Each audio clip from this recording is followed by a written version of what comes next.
Hello and welcome. So, we're looking for two numbers that add to 14, multiply to 24. Now, between these two qualifications, right, we have to hit both of these at once. So I'd say, all right, well, of these two, which one do we want to focus on, right? So we're looking for two numbers, then they have to both add to 14 and multiply to 24. Well, if we try to focus on addition first, we're going to come up with way too many options, right? There's a lot of stuff that can add to 14.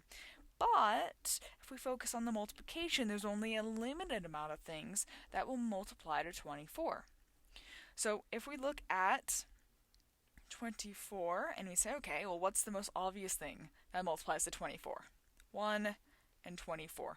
And what I like to do is I like to start going up in ascending order from 1. So I'd say, all right, 2. Does 2 go into 24? Yes, that's 2 and 12. Does 3 go into 24? Yes, 3 and 8. Does 4 go into 24?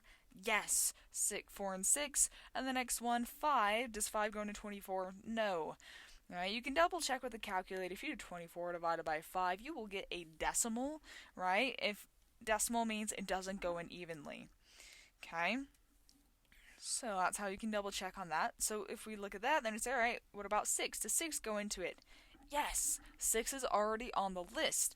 And once you hit a repeat using that kind of method going up in ascending order like that, right? Once we hit our second column, that means that you have found every possible pair of numbers that will be going into 24. Alright, which means that we only have 4 possibilities of our answer.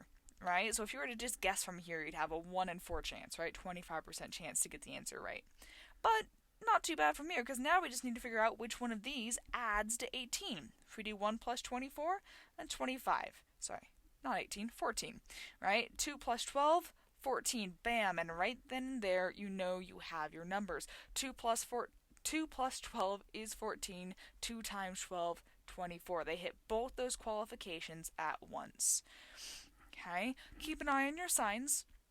Okay, it's either both your numbers are going to be positive or both negative, or maybe it'll have one of each. So I have to just double check with what you're looking for, right? If you're adding to a positive number and multiplying to a positive number, you have to have two positive numbers here. There's no way you can have a negative 2 and a negative 12 and add to a positive 14, right?